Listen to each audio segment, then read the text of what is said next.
Nestled into the mountainside of the highest point on the Palestinian West Bank is the town of Taipei. This town has a history of over 5,000 years, and for the last 2,000, its population has been Christian. Not much goes on here.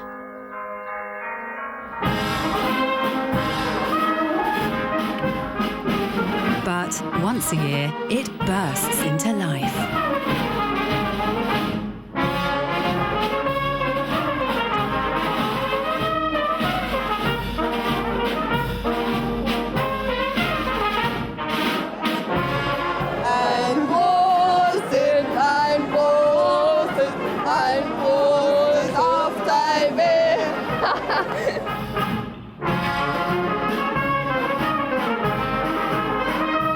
We just heard there was a beer fest in Palestinian territory. We're like, wow, that sounds great. So let's go check that out.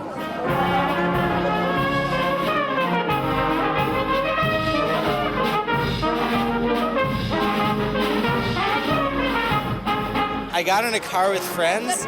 I was stoned. I fell asleep. I woke up. I was here. It was phenomenal. It was like every dream that I've ever wanted to have come true. You fall asleep, you wake up at a beer festival.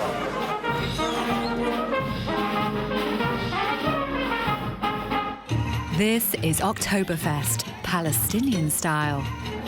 It's our first festival in Palestine, my first, and I love it. Where the locals of Taipei come together to welcome guests from around the world. I love you all, people. He came all the way from Bavaria.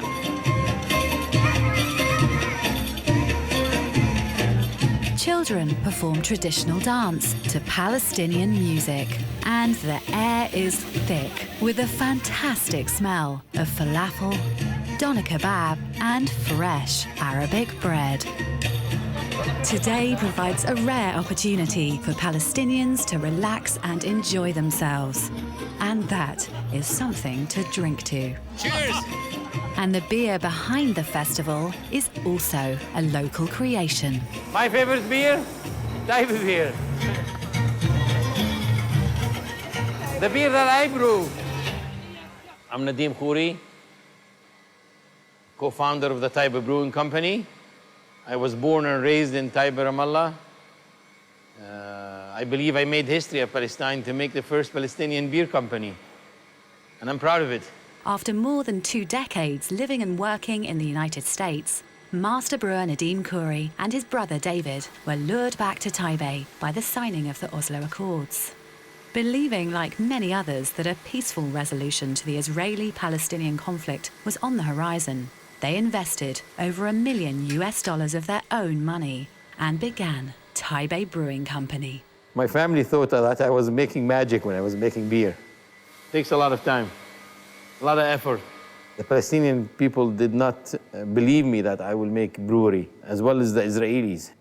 When we applied for permits in the beginning, they did not believe, oh, he's a crazy man. He wants to make a brewery in a Muslim country. You think he will succeed? You think he will make it?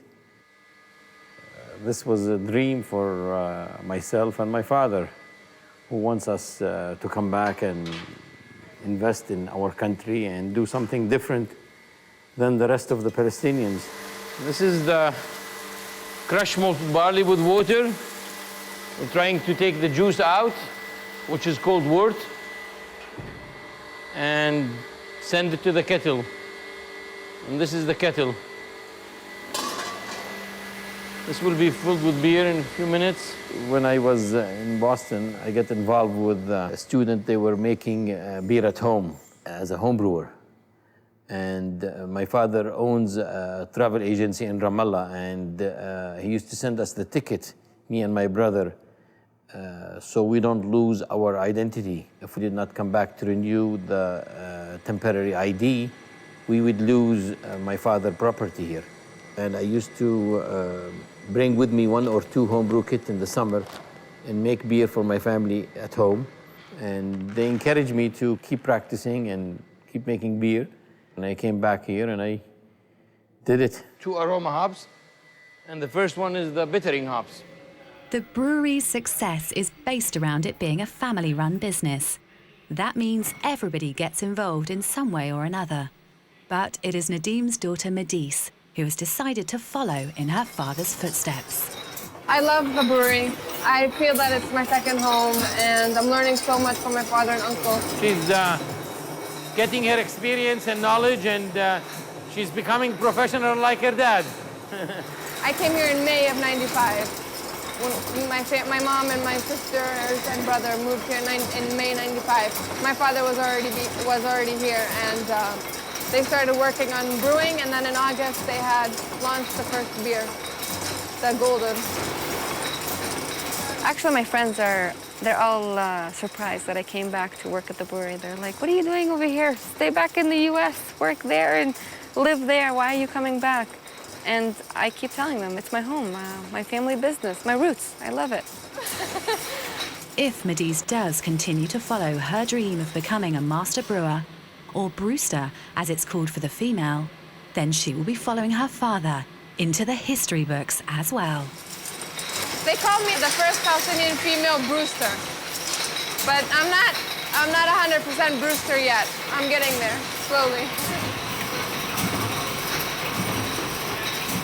Brewing beer is a fine art, and the quality is a matter of pride for Nadim, as he personally looks after every step of the process. I believe in what I'm making, and I want to stick with the quality.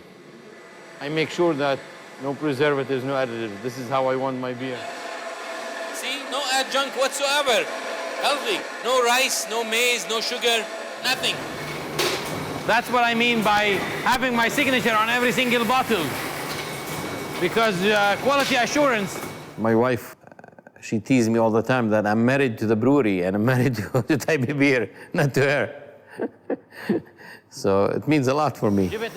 In preparation for Oktoberfest, Nadim and the brewery go into overtime to make sure there's enough beer to cover demand. This is for having the bottle on the dump table, and then they will be driven automatically into the rinser, where we rinse these bottles. After that, they go into the filler where the beer is sold into the bottles, and then they're capped. And then they keep going on to the conveyor, to the labeling machine where the label is glued from top and bottom. With a production date, an expiration date, and they will be fed into the box, and the machine will seam the box from the top and the bottom. And they will go on the pallet. No drinking on the job. And then we will have the beer ready to be sent. For Nadim, the Oktoberfest means more than just supplying the beer. He's also the one behind bringing the concept to Palestine. And for him, his role in the festival is clear. I'm gonna make everybody drunk. I'm gonna make people happy. And that's a full-time job. So Nadim leaves the business of coordinating the festival to the rest of the family, especially to his brother David, who is also the mayor of Taipei, and David's wife, Maria. I think the Taipei Oktoberfest is the biggest event in Palestine right now.